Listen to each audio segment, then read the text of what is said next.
Irmãos queridos, eu gosto de pregar a palavra, mas o que eu mais gosto dentro da pregação do Evangelho é falar de Jesus Cristo.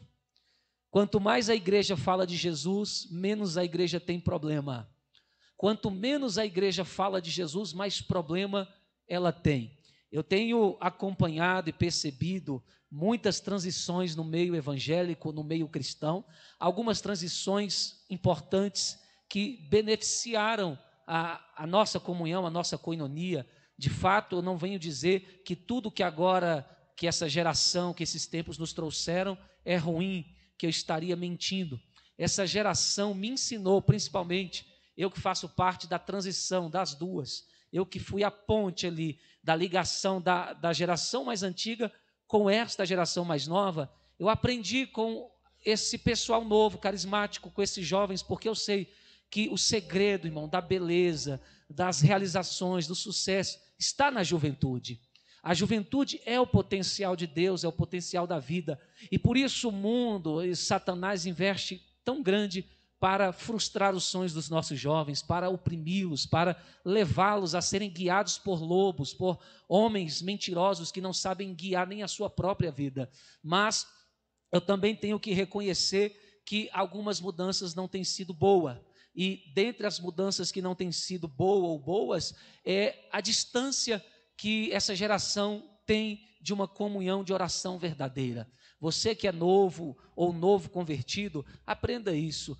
Tempo de oração, de comunhão com Deus não se negocia por nada nessa vida.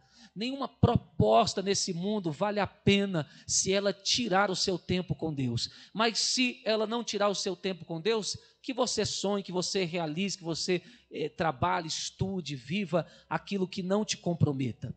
Com esta geração, eu aprendi coisas boas como amar mais o pecador. A gente sempre tivemos uma tendência a sermos muito rígidos e acabamos não sabendo diferenciar o pecador do pecado. E com essa geração que nós chamamos de Nutella, com todo respeito, geração frágil, dodói, eu tenho aprendido a respeitar os fracos. Eu não estou falando de pessoas que se opõem, que lutam contra a gente. Esses dias a minha esposa estava falando, a gente estava conversando sobre o rumo da obra e as dificuldades que nós estávamos enfrentando, porque para o diabo agir, ele tem que usar uma pessoa, usar um corpo, uma mente, uma boca, assim como para Deus operar, tem que usar um servo, um instrumento. Então, falando das dificuldades que nós estávamos enfrentando no que diz respeito a levar o evangelho, a crescer o reino de Deus, a gente estava mencionando situações de pessoas que acabam se opondo, acabam se levantando contra o trabalho. E eu até falei com ela, a gente estava conversando sobre isso, e ela disse, mas essas pessoas são fracas. E eu falei, amor, mas eu penso assim diferente. O fraco é aquele que não dá conta, que não consegue caminhar junto, que se sente sem força para assumir o ministério, para estar todos os dias na igreja. Esses são os fracos. Mas eu falei, aqueles que dão lugar contra o evangelho, sabendo que o evangelho é de Deus, aqueles que resistem às autoridades, eles não são fracos, eles são os bodes, porque fraco não tem força para ficar atrapalhando o caminho de quem quer chegar, e às vezes a gente não sabe discernir, e eu aprendi muito isso, a discernir aquele que é fraco, pecador, e aquele que usa o seu potencial, ao invés de fazer o bem, de somar, mas para atrapalhar. Por que eu prego isso? Porque tudo que diz respeito ao evangelho, você vai lidar com esses dois tipos de pessoas, aqueles que te apoiam e aqueles que te criticam. Então, nunca peça desculpa por ser verdadeiro e justo, porque esse é o caráter de Cristo na sua igreja. Estamos aqui nessa noite e eu achei por bem explorar mais um texto que eu comecei a falar ontem aqui no culto de doutrina, que é o culto de estudo. Nós sabemos que nenhum cristão vai chegar muito longe sem a oração e sem o estudo da palavra, e como foi meio rápido devido ao frio que estava ontem, eu estava com muito frio e sentindo aquela vontade de espirrar toda hora. Eu falei, Jesus, eu quase que não dou conta de ensinar aqui, mas eu orei, né, fiquei com Deus hoje e prometi para mim mesmo que exploraria esse assunto melhor na noite de domingo, amém? O texto vai nos dizer, tá, de uma passagem registrada na parte sul de Israel. A cidade é a cidade de Betânia. Quem já ouviu falar de Betânia aqui, diga graças a Deus. Betânia, para quem não sabe, ela pode ter dois significados, né? Ou casa dos pobres, dos aflitos, ou casa da canção, da alegria, das boas-vindas. Mas é bem provável que Betânia signifique, de fato, casa dos pobres e dos aflitos. Aqui acontece um episódio inusitado que vai falar a respeito de um jantar, de uma refeição. Jesus gostava muito de fazer as obras nos lares, e inclusive foi assim que essa obra cresceu, né, bispo? Visitando lares, famílias, e Jesus estava, na certa feita, preparado para comer com aquela família. A casa é de Simão, o leproso. Ele é chamado de o leproso, mas acredito que seja porque Jesus o havia curado. Porque, primeira coisa, um leproso não poderia estar aí, né, numa casa normalmente como as pessoas normais. A lei da época, o legalismo da época era muito rígido no que diz respeito à lepra. Eles eram excluídos e tinham que estar em arraiais separados da sociedade, porque a lepra é um tipo de pecado, né? Gente assim que é novo na fé, às vezes quando Deus disciplina, não entende, né? Por que Jesus está me disciplinando? Por causa do pecado, e pecado é lepra, né? Então, toda vez que nós não estamos conforme a vontade de Deus, às vezes Deus nos disciplina, às vezes Deus até nos tira de algum trabalho. Por quê? Porque o pecado, a lepra, ela contamina, e Deus não quer ver o seu povo doente, contaminado, mas sim que aquele que está doente possa, nesse período de separação, de disciplina, ser curado, né, irmãos? Então eu profetizo, né, uma igreja mais saudável para nós, né? Muita gente emocionalmente doente, irmãos, né? Não pode falar nada, que fica com raivinha, fica com ódiozinho, né? Muita gente doente mesmo, com bibibi, com bicudo, gente que qualquer coisa está aí abrindo a boca para maldizer, para falar besteira, irmão, isso é doença. Gente saudável fala coisas boas, porque o evangelho é boas novas, amém? E se você está doente, deixa Jesus te curar essa noite, porque Ele ainda tem poder para curar. Louvado seja o nome do Senhor. E nesta casa, louvado seja Deus, a princípio de uma refeição, o ritual é surpreendido, vamos dizer assim, por uma mulher. Nós sabemos qual é o nome dela, é Maria Madalena, que chega com um vaso de alabastro contendo um nardo puro, uma essência muito pura, cuja Bíblia nos fala aqui na versão ARC dos valores dos seus denários, 300 denários, que nós trazendo para os dias de hoje é assustador. Gente, alabastro não é o perfume, tá bom? Alabastro é o material do vaso. Era um vaso importado de Roma, muito caro, atual Itália. E neste vaso tinha mais caro do que ele um unguento muito precioso. Para quem não sabe, o que havia dentro daquele vaso valia 1 ano de salário. E se você conhece a Bíblia, você vai entender que aquela mulher derrama praticamente 1 ano de trabalho de um empregado nos pés de Jesus Cristo. O texto vai dizer que há pessoas que se escandalizam, por quê? Porque acharam um desperdício, como derramar uma coisa tão cara aos pés de Jesus. E se eu fosse aqui nessa noite dar um tema para esta mensagem, eu ia dizer assim, que o tema seria em memória dela, como o próprio Jesus disse, que aonde esse evangelho fosse pregado, deveríamos contar o que essa mulher fez em memória dela. Você vai ver que não é em memória de Jesus, não é para se lembrar do pai, de Simão, da família, mas dela, Maria Madalena. Por quê? Porque este tema é muito interessante. Você que já leu a Bíblia, já deve ter visto essa passagem nos evangelhos. E algumas diferenças. E tem pessoas que não entendem se os evangelistas estão falando de um mesmo acontecimento ou se estão falando de acontecimentos diferentes. Mas o que a Bíblia nos leva a entender, meus irmãos, é que de fato houve duas unções em Jesus por essa mesma mulher. Maria Madalena vai ungir Jesus 2 vezes. É o que a Bíblia nos leva a entender. Com muito tempo de estudo, quebrando a cabeça, eu consegui hoje pregar de uma forma mais ampla, sem cometer heresias ou desvios grosseiros no que diz respeito ao acontecimento. A primeira unção, que está registrada, se eu não me engano, em Lucas capítulo 7, vai falar da primeira unção. Jesus, na sua primeira viagem à Judéia, que é a parte sul, está fazendo algumas obras, curando enfermos, ensinando, e ele volta para a Galileia. E na Galileia, ele vai jantar na casa de Simão. Provavelmente, irmãos, Simão, o fariseu, chamado de o leproso, era o esposo de Marta, irmã de Maria de Betânia. Quem já ouviu falar dessa família que Jesus muito gostava e andava com eles? Então, nós temos aqui um cenário familiar conhecido. Na Galileia, onde aconteceu o primeiro jantar, está ali Marta, Maria, claro, não dentro da casa, mas como moradores, como uma família, e Lázaro, o Lázaro que Jesus ressuscitou. Olha só que interessante, na passagem de Lucas você vai ver que quando uma mulher entra no meio deles de uma forma surpreendente e unge Jesus, e essa primeira unção foi na cabeça, Simão o leproso, que é o anfitrião, que é o dono da casa, que é o fariseu, ele vai julgar Jesus, porque, irmão, quem anda com Jesus vai ser julgado. Quem serve a Jesus vai ser incompreendido.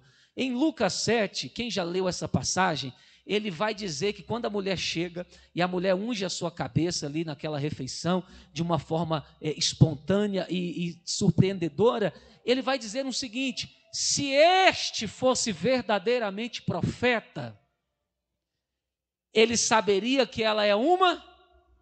Os crentes não lêem Bíblia mais não? Que ela é uma pecadora. Isso é Simão dizendo. E o interessante é que Jesus vai dizer: olha, Simão, quando eu cheguei aqui, você não me deu ósculo santo, que é beijo no rosto. Você não me ungiu a cabeça. Mas essa mulher, ela pratica tal ato. Por quê? Porque toda pessoa em Israel, no primeiro século aqui, no início do primeiro século, quando iam, presta atenção, toda pessoa quando era bem recebida na casa de alguém, quem já convidou alguém para casa assim, que você gosta de receber aquela visita? Levanta a mão. Você não convida ninguém para sua casa? Está parecendo quase igual eu e a bispa também. Mas tem pessoas que você convida para a sua casa e você gosta. Você quer recebê-la bem. Então, era lei em Israel, toda pessoa que fosse bem recebida, receber o beijo, que faz parte do cumprimento, e para a refeição, uma unção na cabeça. Essa unção na cabeça tem 2 símbolos: boas-vindas e uma espécie de aromatizar o local. Por quê? Porque na época as condições de higiene não eram como hoje. Então hoje, na época da condição da higiene, você deve se higienizar, meu filho, tá? Escovar bem os dentes, se puder, tiver condições de usar um fio dental, se tiver mais condição, um antisséptico bucal. Isso era muito importante. Então, por causa do cheiro da comida, que era muito forte no local, o perfume na cabeça fazia distrair o cheiro da comida, do mau hálito, da própria refeição feita no local. Então era uma questão higiênica, uma questão ética, e isso era sagrado. Você recebeu alguém, você quis aquela visita, você deveria ungir a cabeça e dar um beijo no rosto. Quando Jesus entra na casa de Simão, que é um fariseu, que é uma autoridade religiosa, pela primeira vez, Simão não faz isso. Então ele já está destratando Jesus, dizendo: eu não te quero aqui. Porque a igreja tem que entender que nem todo mundo que vem para o culto quer Jesus no culto. abraçar. O Espírito Santo está começando. E que amará sube, mas isso é normal. Tem gente que não vai com a sua cara. Não é porque você é ruim, que você tem defeito, não é porque você tem Jesus. Você chegou com Jesus, não é bem-vindo. E Jesus estava preparado para isso, acostumado com isso. Ele sabia que ele não era bem-vindo ali. Talvez por influência de Marta, do convite de Marta, Simão acabou aceitando que Jesus comesse com eles. Mas Jesus é educado, ele não vai rebaixar o nível, ele vai fingir que não está acontecendo nada, porque Jesus é águia, Jesus tem nível alto, ele veio do céu, não veio da terra. E um ditado é muito lindo: o que vem de baixo não atinge quem está no alto. Mas depois daquela cerimônia, Simão pensou no teu coração, ele não falou, ele pensou. Ele só pensou consigo mesmo: se esse aí fosse o profeta, que diz, que faz, que Deus usa, saberia que essa mulher era uma pecadora. Pergunte por quê? Porque numa refeição da época, principalmente importante como essa, uma mulher que era impura sexualmente, nós chamamos de prostituta hoje, ou que estivesse em um período menstrual, não poderia nem entrar na casa de um fariseu, quanto mais aparecer lá no banquete. A mulher aparece do nada, e Simão pensa: se ele fosse profeta, saberia que é uma pecadora, não poderia nem estar aqui. Mas essa pecadora não é uma pecadora legalizada, ela faz parte de um pecado oculto. A história, os livros achados, nos dá a entender que Simão tinha um caso com Maria Madalena, a pecadora que Jesus expulsou 7 demônios. E era um pecadinho entre eles. E ele vai zombar de Jesus, porque ela não é uma prostituta legalizada, mas tem os pecadinhos escondidos. Se ele fosse profeta, Deus revelaria.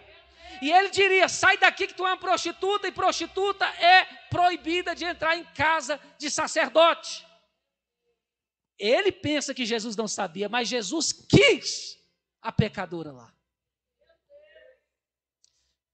Jesus recebe a unção da pecadora. Jesus recebe a honra da pecadora. E eu vim pregar aqui: o que crente velho, marmanjo, não faz mais para Deus, tem gente lá no mundo, na lama sarabraçai do pecado, que vai fazer e mostrar que Jesus ainda é digno de ser adorado. Não entendeu? A oferta e o culto que você não quer dar, tem gente lá fora que dá.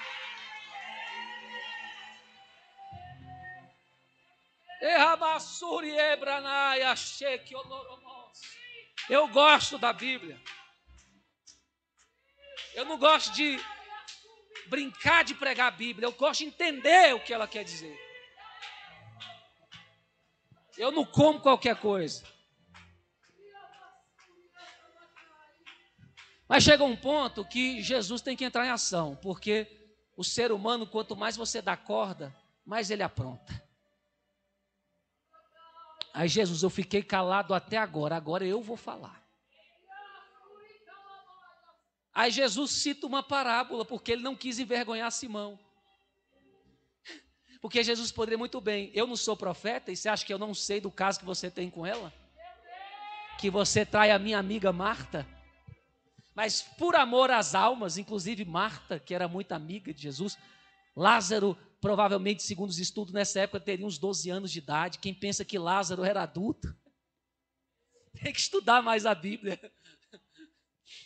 Aleluia, né, Gabriel? Vocês comem bem aqui. Só não são gratos, mas comem bem.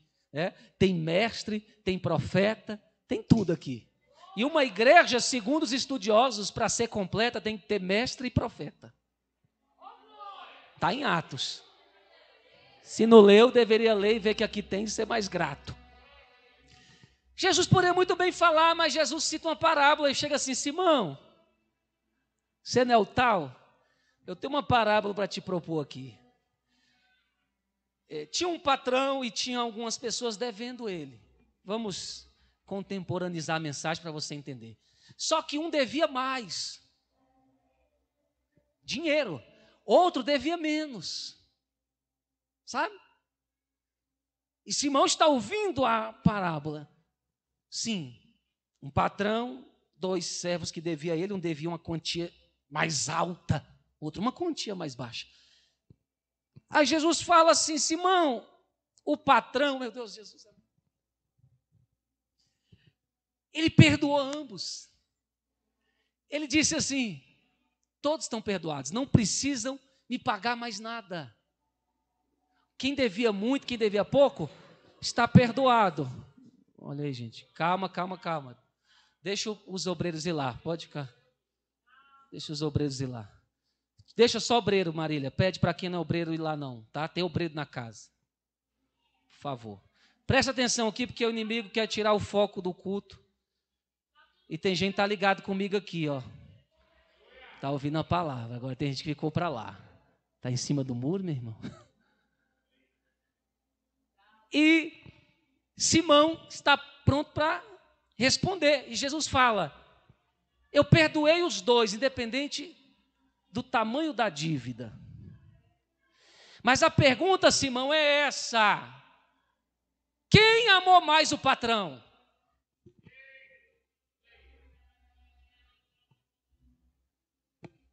Simão é inteligente na sabedoria dos homens, mas na do céu é leigo. Simão vai dizer: é óbvio, essa aí é muito fácil. O que devia mais, amou mais o patrão.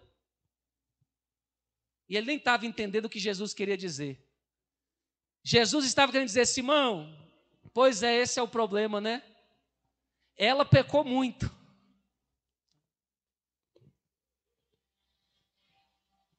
Por isso ela me recebeu com amor. Agora você pecou menos que ela. Meu Deus. Por isso que você me ama pouco.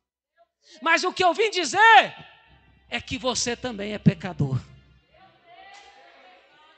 Eu não sei se demorou uma semana para Simão entender. Acho que tem gente que não entendeu aqui. O problema é seu. Eu não sei se demorou um mês. Mas eu fico de boca aberta com a sabedoria de Jesus. A história vai nos dar a entender, esse foi o primeiro encontro, a primeira unção. Jesus estava começando o seu ministério, então Maria Madalena fez o que Simão deveria fazer: honrá-lo, adorá-lo, amá-lo.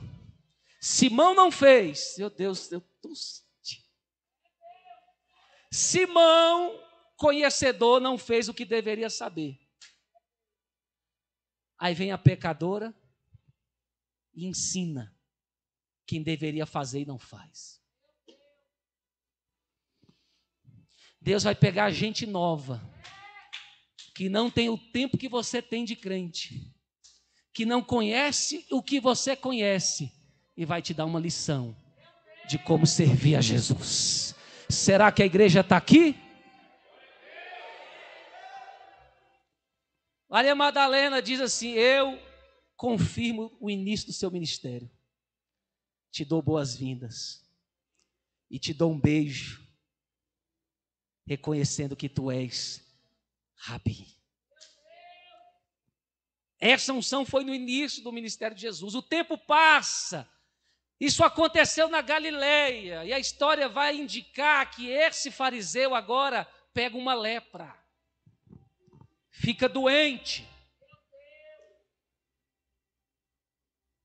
Um arqueólogo muito conceituado encontrou junto com os rolos do Mar Morto. Para quem não sabe, é de onde a gente consegue ter essa Bíblia nossa e saber que ela realmente é a mesma palavra usada nos tempos de Jesus. Ele encontrou dentre os rolos do Mar Morto um livro falando que na época de Jesus haviam 3 cidades que os essênios, uma comunidade muito santa, muito separada da época, alugavam para pessoas leprosas, uma comunidade para leprosos e pobres. aquele que estava com o nariz empinado, zombando, duvidando da unção de Jesus Cristo, agora não pode ficar na Galileia porque é leproso. Vai ter que pagar e ir para a vila dos pobres. Então, quando você lê Marcos 14, você vai ver que o cenário é em Betânia. Jesus vai entrar na casa desse homem novamente.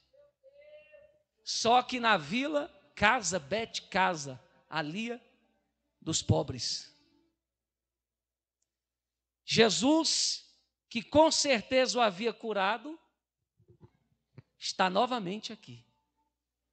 E essa mulher vem agora, só que ela não unge a cabeça. Porque cabeça é início, pé é fim.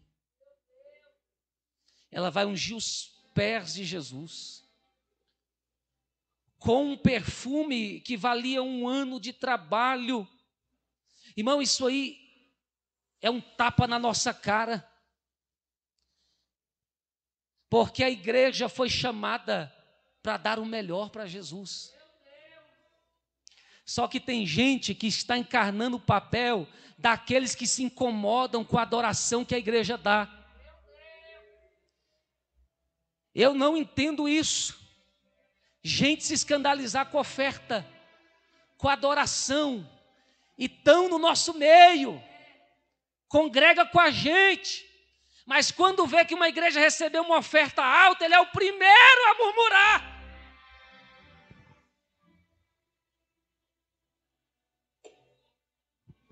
Em memória dela, Jesus está mandando dizer que ele ainda procura uma igreja que o adore e que seja verdadeira.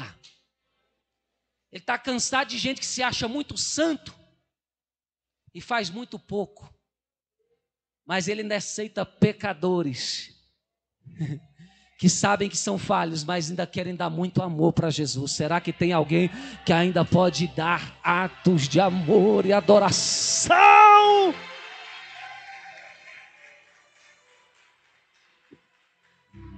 De que turma você é? Da que adora ou da que se incomoda com a adoração?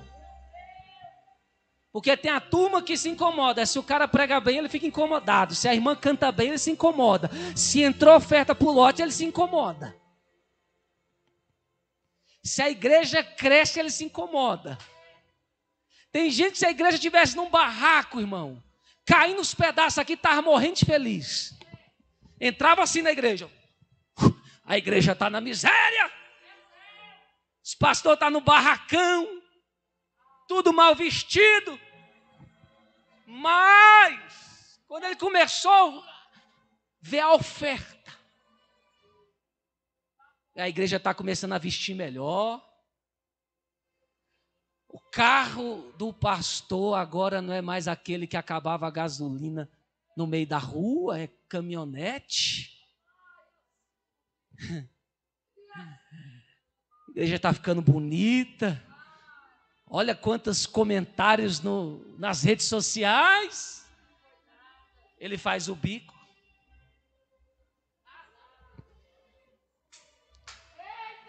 Para que isso? Para que falar assim? Para que dar isso tudo para a igreja? Melhor dar para os pobres. Jesus está falando aqui. O pregador não abre a boca em vão. Porque ele conhece os corações. E a realidade de mais ou menos 2000 anos atrás é pregada para trazer a realidade de muitos hoje.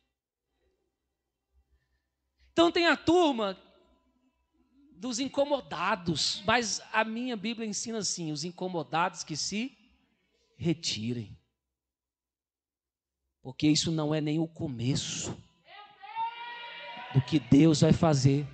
Se a prosperidade da igreja, da obra de Deus, dos pastores, dos obreiros te incomoda, ainda dá tempo de ir embora, antes de passar vergonha.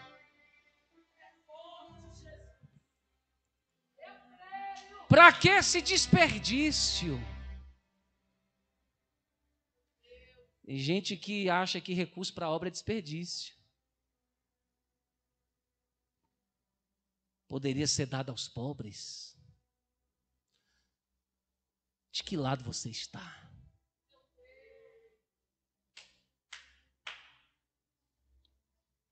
Jesus vai replicar. Ele sabia que ninguém ali estava preocupado com o pobre, era inveja mesmo. Inveja. Crente velho, nunca deu um culto que preste para Deus, só chega com cara ruim, só murmurando, só reclamando da vida o dia inteiro, tendo de tudo, só de estar vivo, respirando, era para estar ajoelhado aqui agradecendo. Aí vem uma pessoa que diz, isso aí não sabe de nada, isso é um pecador, isso aí chegou agora, vai lá e faz melhor. Inveja. Isso é cultural. O brasileiro é um povo invejoso.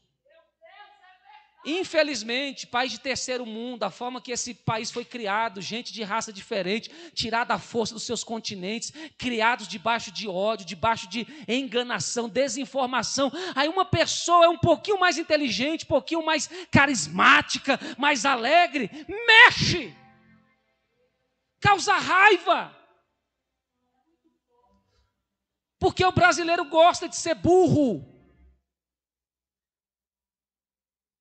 Eu falo isso porque, olha só, o problema cultural eu trago para a igreja. A gente vê um monte de gente sendo ungida aqui. É ungido pastor, é ungido apóstolo. Mas eu pergunto se esses ungidos se preparam para o ministério que Deus deu para eles. E por isso fazem um monte de lambança.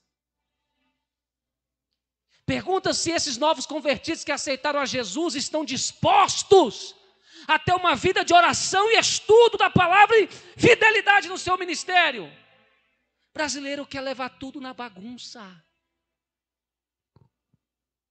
Só que nem todo mundo é igual.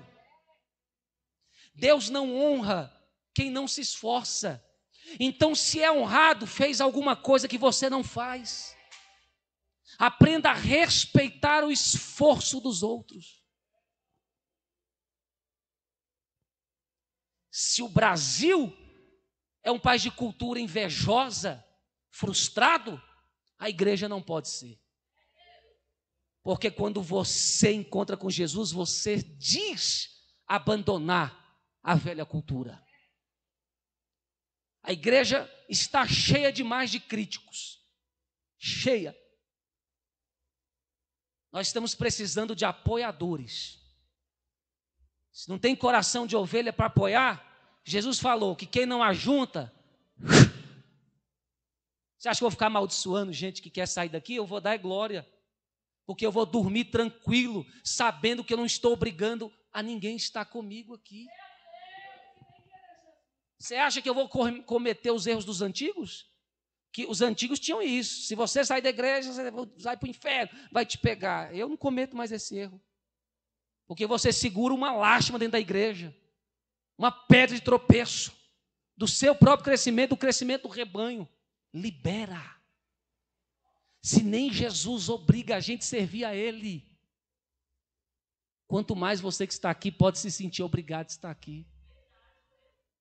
Todos nós sabemos os dois caminhos e as consequências deles. E eu vim pregar aqui porque tem uma turma que é desse lado. Só critica. Tem inveja que a igreja prospera. Tem raiva. Jesus sabia que isso aqui não é para dar para pobre coisa nenhuma. Isso é dor de cotovelo mesmo. Porque a mulher foi lá, é chamada de prostituta aí, que cai para lá e para cá, mas veio e me deu uma oferta que vale 1 ano de trabalho. Segura aí, Simão, fariseu. Deus vai quebrar os muros da religiosidade que Ele não mandou construir no nosso meio e vai levantar uma igreja que sabe adorá-lo.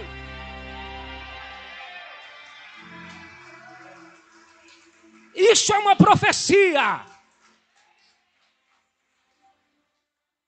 Só Deus sabe o que é pecado e o que não é. O homem não sabe, não. O homem, se ele acha que é diferente, ele não gosta, ele diz que é pecado. Porque você é diferente, ele não concorda, isso é pecado. É Deus que sabe, é a palavra de Deus que sabe.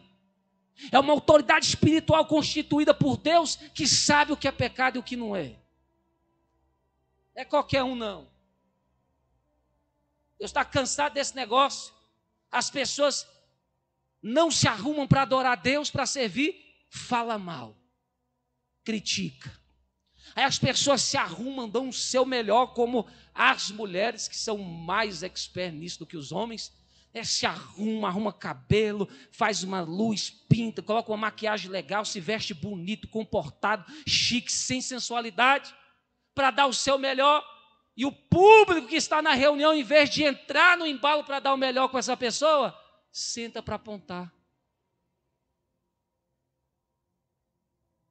A gente colocou um monte de sujeira dentro da igreja que Deus não mandou botar. E criou artigos religiosos que mais destroem do que levantam. Eu estava conversando com os amigos no exterior e eles têm tinha um grupo brasileiros no exterior. E esse foi o pessoal que estava em Portugal. Eles falaram do acontecimento de um brasileiro que foi preso nos Estados Unidos porque estava com sua banquinha de lanche, né, sem o alvará da cidade americana, e foi preso.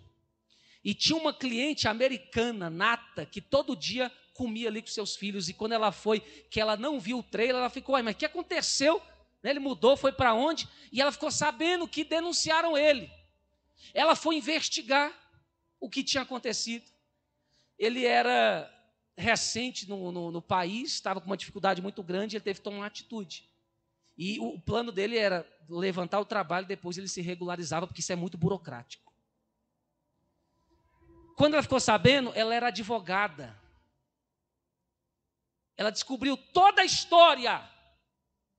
Resumindo, ela defendeu a causa dele, devolveu, pagou a legalização, disse para ele: sabe quem foi que fez isso com você? Nosso povo não tem a coragem. Nosso povo tem vergonha do que vocês brasileiros fazem com seus próprios conterrâneos. Foi os seus próprios irmãos do Brasil que ficaram chateados porque você conseguiu e denunciaram para fechar o seu negócio. Isso aqui é o povo que a gente lidar. E eu falei, eu não vou me contaminar com gente crítica. Você é incrédulo, é desanimado, tu tem que ficar, vamos, não anda comigo. Não gasta o meu tempo, pelo amor de Deus.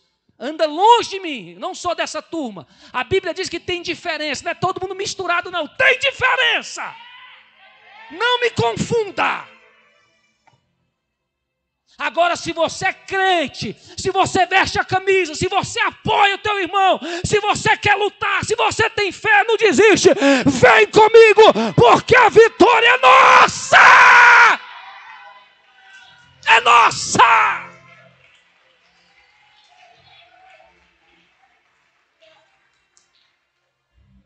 Urabai, Shuike, Mafrou e Elestefoe. Jesus está tirando capas aqui desta passagem. Jesus dizendo, agora tu sabe, eu sempre soube quem tu era, Simão. Nunca me enganou, só que é você que não sabia quem você era. E eu, na minha misericórdia, te mostrei. Te mostrei que a palavra é luz e a luz expõe tudo que está oculto. Quem é da luz fica na luz porque não tem nada, não deve nada. Mas quem faz aquilo que é obra de escuridão, pelas costas, por trás do irmão, quando a luz vem, ele sai com o rabo entre as pernas. Todo mundo que vem falar mal de mim, me criticar, ele fala e sai fora. Porque ele não fica para aguentar as consequências, porque é obra de trevas. Ele sabe que a luz aonde ele mexeu. Jesus mostra a realidade e confunde os parâmetros da sociedade. Eles achavam, eu sou melhor, ela é a pior. Jesus disse, você é pior. A pecadora é melhor que você. Ela entra de novo aqui em Betânia. Porque um adorador de verdade, ele não se preocupa com o que os outros vão falar dele. Ei, você gosta de se arrumar para cultuar, para adorar a Deus? Se arrume. Se é para Jesus, é válido. Você quer cantar bem e sabe que tem um dom de Deus e é para Jesus, então cante bem. Para de ouvir críticos, porque quem ouve críticos não chega a lugar nenhum. São esses os coveiros, matadores de ministérios e sonhos de Deus no nosso meio. Tentaram matar Jesus, se fosse profeta. Tentaram matar a mulher sem uma imprestável. Mas é a imprestável. É a que todos julgam. Que soube dar uma adoração de verdade para Deus. Se prepare que muita gente vai se escandalizar com você. Porque crítico vem ao mundo para esse papel, se opor. Eu vejo jovens aqui que não estão sonhando, não estão crescendo porque tem medo dos religiosos, porque sempre é alguém falando, para que isso? Você não vai chegar aí não, esquece isso. Você é crente, então quer dizer que ser crente é viver confinado com um bando de gente que não acredita em nada. Eu não me converti para isso. Eu acredito que eu ainda viverei o melhor de Deus. Eu entrarei em lugares que eu jamais entrei. Eu conhecerei pessoas de conhecimentos maiores, de beleza maiores, pessoas que brilham. Jesus ainda quer despertar um povo que acredite que deve brilhar para a glória dele. Não deixe de adorar a Deus por causa de homens. Ah, mas essa aí é a cai e levanta. Mas a cai e levanta Jesus quis. Jesus já tinha expulsado 7 demônios dela. Ela poderia ter todos os pecados, mas não tinha o pecado de Simão. Se levantar contra o próprio autor da vida. Ela pode dizer, Jesus, eu caio e levanto todo dia. Mas uma coisa o senhor pode ter certeza, meu coração nunca traiu, aleluia, o teu nome, eu te amo, eu te amo, eu te amo, eu só tenho o Senhor da minha vida.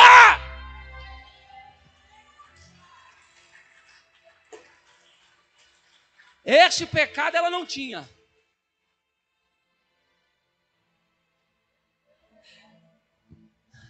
Engraçado que a pecadora viu o que o bando de crente não viu. Bando de religioso não viu. Que é crítico. Só vem para criticar. A crítica cega os olhos. A pessoa não vê mais nada de Deus. E a pecadora viu o que um monte de gente que lia a Bíblia, que andava de terno, que dizia que era santo, não viu. O quê? Que Jesus estava se despedindo. Que ele ia embora. Morrer.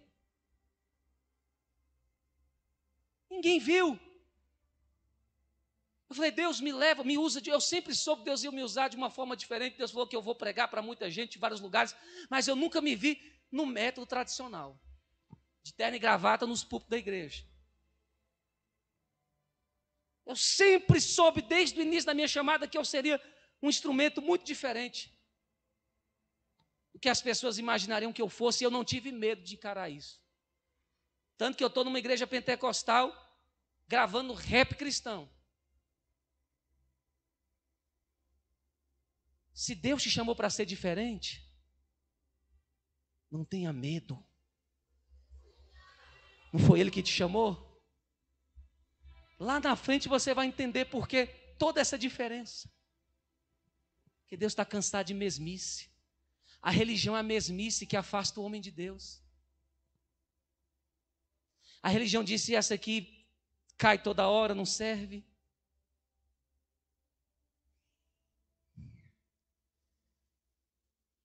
É interessante como a religião cega a gente. A gente era todo coitado lá fora, todo destruído. Aí chega na igreja, Jesus sara, começa a virar um monte de juiz.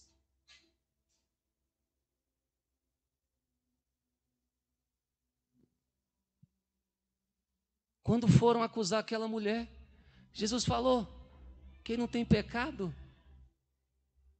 atire a primeira pedra e diz para ela: vai, não peques mais para que não te suceda coisa pior. Porque quem anda longe de mim pode morrer. A presença de Jesus afasta os acusadores. Eu vejo o ladrão da cruz, irmão. Eu não tenho tempo para dizer quem eram essa gangue aqui que estava na cruz. Era um grupo extremamente terrível, ao qual os ladrões pertenciam na cruz com Jesus. Engraçado que um monte de gente que servia a religião desde os 12 anos, se formava na religião, conhecia a Bíblia de có e salteado, não viram que Jesus era o rei deles.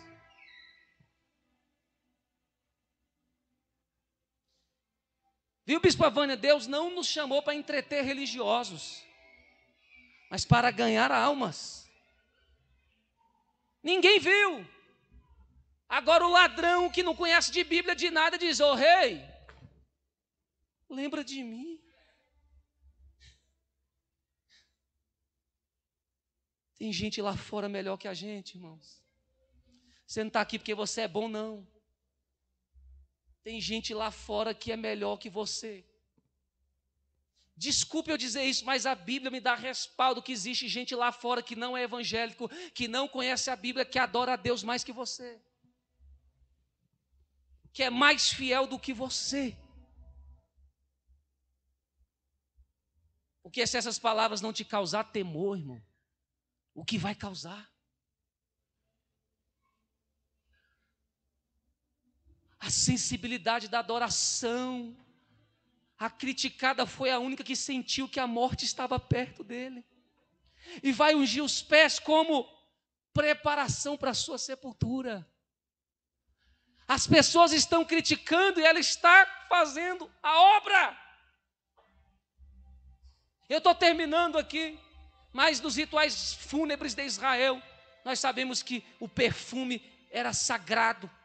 Perfumar o corpo, depois para embalsamá-lo, enrolá-lo em faixas. Ela está ungindo os pés, dizendo: eu estou ungindo um corpo que vai estar morto.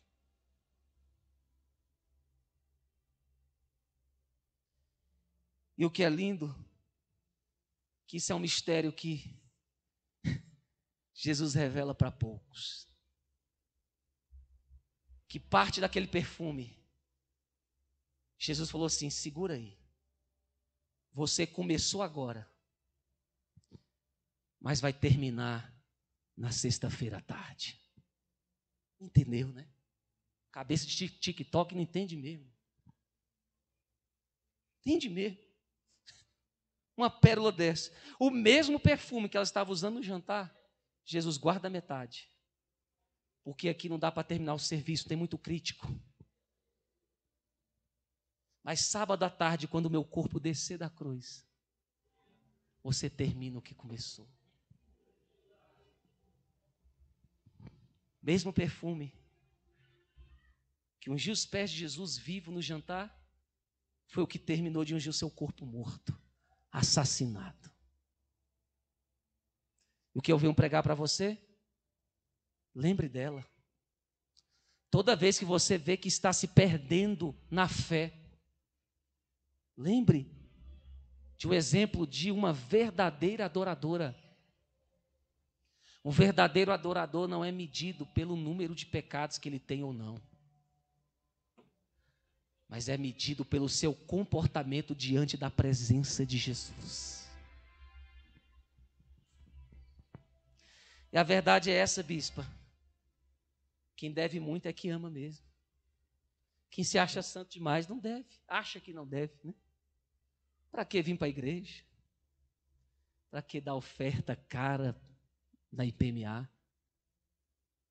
Para que esse negócio de dar carro, dar tudo para Ló? É compreensível. Você não reconhece o que Jesus fez por você. Mas quando se reconhece, quão grande foi o amor. Quando todos te disseram, aí vai prostituta, o viciado, uma pessoa te olhar diferente e dizer, eu não vejo essa prostituta, essa drogada. Eu vejo uma filha minha, uma adoradora minha. Quando todos os olhos nos rejeitaram, um olhar nos aceitou.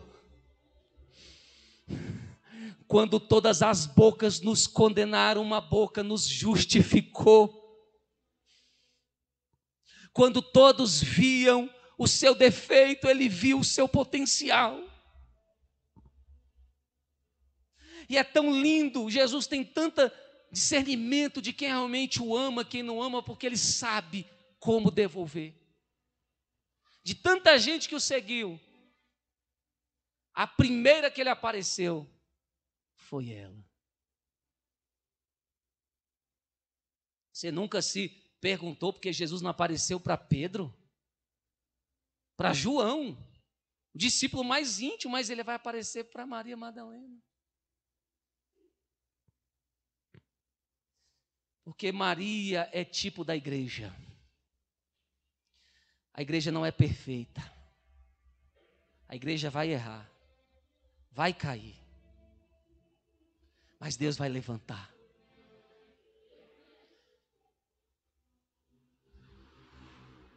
A igreja é aquela que ainda, mesmo sabendo que deve muito,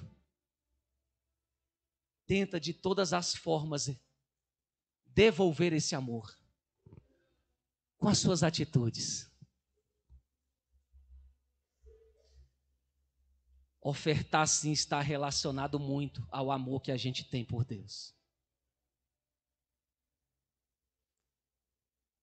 Ela é tipo da igreja, porque a igreja nos ensina que ele não veio para julgar o mundo, mas para levantar o que está caído. Sabe por que Maria é o tipo da igreja? Porque a igreja deve ter intimidade que os religiosos não têm.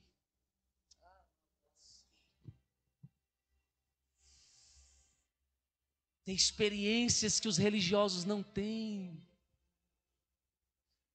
2 jantares, todo mundo só viu comida, dinheiro jogado fora, ela viu a glória do amor de Deus.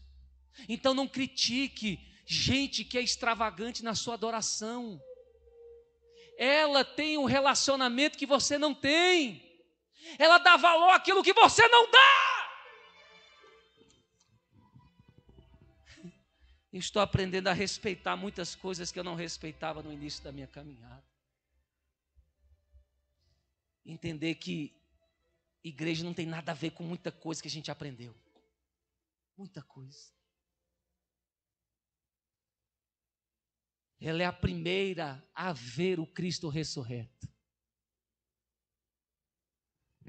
Simão não poderia estar lá, porque na primeira refeição ele não ungiu a cabeça de Jesus, dando as boas-vindas para o ministério que estava começando na Galileia. Ele não poderia estar lá porque nos últimos dias de Jesus como homem, ele não se despediu dele para a morte na cruz. Mas ela é a primeira a ver. Sabe que Maria nos ensina que igreja não depende de profecia nem profetada. Deus fala diretamente com você.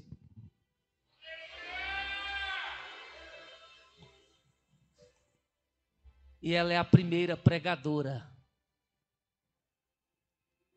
pós-morte. Se estivesse vivo aqui, eu queria que você adorasse a Deus.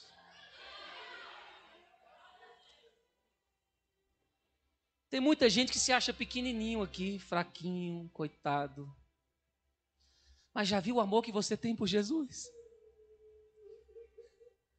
Você é surpreendido em tantos erros, você vai, quando vê, já cair. Mas já parou a pensar o tanto que você respeita e depende de Jesus? As aparências enganam, meus irmãos. Eu aprendi que santidade não é cara fechada, nem dedo estendido. Santidade é dependência do único que é santo, do único que é digno. Deixa Deus curar os nossos corações hoje. Nos firmamos em tantas coisas desnecessárias, sendo que suficiente é se firmar no amor de Deus. A igreja foi a primeira da notícia. Ele ressuscitou. Ele está vivo. Jesus não mandou de lembrar-se de ninguém ao pregar o evangelho. Mas como ele sabia que muita gente ia errar o caminho, ia virar crítico em vez de apoiador, perseguidor em vez de ajudador, ele disse: lembra dela. Ela é o modelo. Ela é a igreja que não olha para homens, que olha para mim. Ela é a igreja que não se importa com opiniões de quem não paga suas contas. Quem fala da igreja não ajuda a igreja. Quem critica o trabalho não levanta uma unha para ajudar. Então é seu papel olhar para aquele que te ajuda, aquele que te chamou, aquele que te conhece, e aprender com ela a ser mais misericordioso. Eu queria que você se colocasse de pé essa noite.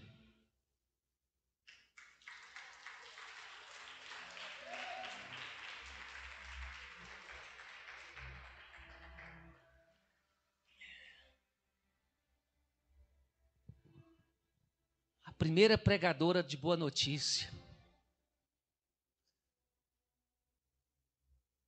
A igreja tem que anunciar um Jesus que vive, um Jesus que pode muito. Sempre que alguém estiver surpreendido numa dificuldade, desanimado, você deve dizer para ela: meu Deus é Deus de milagres. Meu Deus pode te dar essa vitória, meu Deus pode fazer isso. Eu queria que você fechasse os seus olhos. Amém. Tem alguém nessa noite que quer renovar sua aliança com Jesus? Eu sei que muita gente hoje se fecha, mas você pode ter certeza que seus pastores não foram levantados para te acusar. Nós denunciamos aquilo que pode te matar. Alguém nessa noite?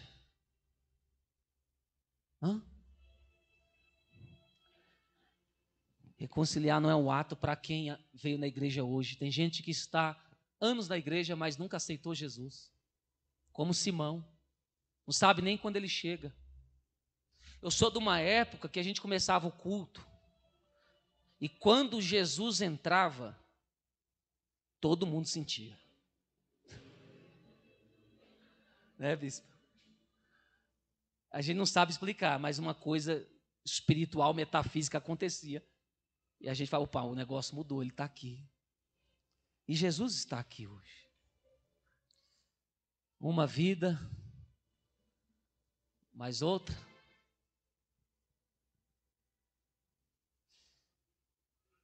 Se você pecou lá no mundo, ou se você se tornou religioso, tudo para Deus é pecado. Quem cai em adultério e quem fica maldizendo quem adulterou, tudo peca. Quem peca e quem julga quem peca, tudo peca. Um dia a gente vai ter que entender isso. Quando Jesus, na parábola dos peixes, falou que faria de Pedro pescadores de homens, ele estava dizendo: o papel de vocês é trazer todos os homens que vocês puderem. Mas vocês não têm poder de separar eles. Pedro, João, Tiago, vocês não têm poder de separar joio de trigo. O papel de vocês é só trazer. Pregue para gente boa, pregue para gente ruim, pregue para gente que presta, pregue para gente que não presta. Só atraia. Porque naquele dia serei eu que separarei os bons dos maus. Então esse dia não chegou. A gente traz para a rede. Mas céu e inferno é Jesus que vai escolher. Nem todo mundo que entra na rede está no céu, tá bom? Isso é uma etapa. Vai aprendendo aí, isso aqui é profundo. Não é porque você entrou numa igreja, aceitou Jesus, que você já está no céu, não. Você está na rede. Agora, examine a sua conduta de hoje em diante. Porque é ela que vai definir os que vão ser lançados fora e os que vão ser escolhidos. Gente, eu falo disso, eu fico com temor. Eu não sei como é que vocês reagem aí, mas eu falo disso, me dá medo. Saber que não está nada definido, Léo. 1, 2, 3, 4, tem mais aqui.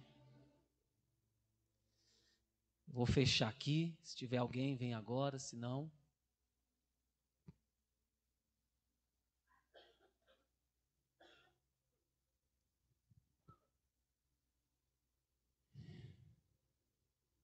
Tem que amar Jesus, senão não consegue, né, bispo?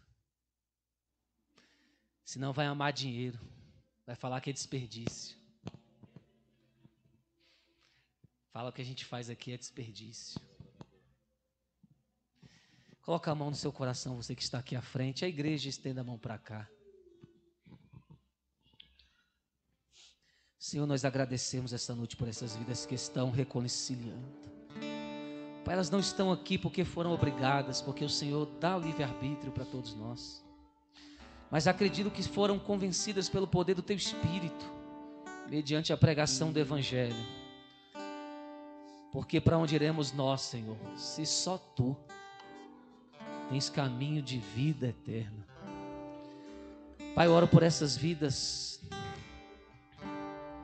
que elas entendam o que é graça, que elas entendam o que é respeitar e amar o Seu nome independente das suas falhas. Que o Teu Espírito possa ter espaço aí dentro para dirigir os pensamentos, as decisões, as escolhas. Que possa fortalecer cada um para lutar contra o mal. Vocês podem cantar. É o que eu oro aqui nessa noite. Reescreve o nome, meu Pai, dessas vidas no livro da vida. Perdoa pecados. Levanta eles como um povo apoiador, que soma, que se entrega àquele que merece. Abençoa teus filhos, Senhor. Perdoa pecados nessa noite. Dê oportunidades para recomeçar. Nós te louvamos por essas vidas. Se é jovem, dá um apoio aqui para jovem. Se é pérola, vem aqui. Se é mulher, se é homem. Nesse momento é muito importante. Um abraço ajuda muito. Nós nos sentimos muitas vezes sozinhos. Tememos. Aleluia. E me faz segundo o teu coração. Achei em mim verdadeiro adorador. Receba o abraço de Jesus Cristo. Não julgue segundo a aparência, igreja. As aparências enganam. Mas julgai segundo a reta justiça. Dou a ti meu coração, meu Deus, oh Pai. Ache em mim Deus. Quem levantou a IPMA foi aquele que morreu na cruz por você, irmão. Então, o que os seus líderes falam aqui vem do alto, é baseado no amor, tá? Principalmente as exortações, você que acha que não vai ser exortado. Filho é exortado, né? Quem não é exortado é bastardo. Aleluia, que Deus abençoe. Deus abençoe cada um, cada vida, cada alma. E eu estava pregando e eu ficava lembrando, né, de algumas pessoas daqui, né, igual a Stephanie. Quando a obra começou na vida dela, a situação que ela estava, quem acreditaria que ela estaria aqui hoje, né? Mas Jesus acreditou, né? Através da sua igreja, de homens e mulheres de Deus que têm olhos espirituais, né? Quantos que estão aqui hoje, irmãos? Estão aqui porque Jesus acreditou em você, né? E meu conselho é esse: não vá para o lado dos críticos, dos religiosos, não. Vá para o lado dos adoradores. Aleluia. Adore a Jesus, meu Deus, o seu melhor, se desprenda de tudo, entregue no altar dele. Louvado seja Deus. E eu estava vendo aqui o Arthur vindo à frente. Deus tem um amor tão grande por você. Pode abaixar um pouquinho. Você não sabe o livramento que Jesus te deu. Porque, irmãos, um novo convertido é muito precioso para Jesus. Porque ele está naquela fase que ele pode dar certo ou não dar certo. Sabe? E é muito séria a forma que a gente trata, né, bispo? Cuidado. Tem gente que acha ruim, mas quisera eu, né, e a bispa ter pastores, né, mais velhos para ajudar a gente com um cuidado tão especial que às vezes alguns têm aqui, da gente usar o dom da profecia, o dom da exortação, abrir os olhos.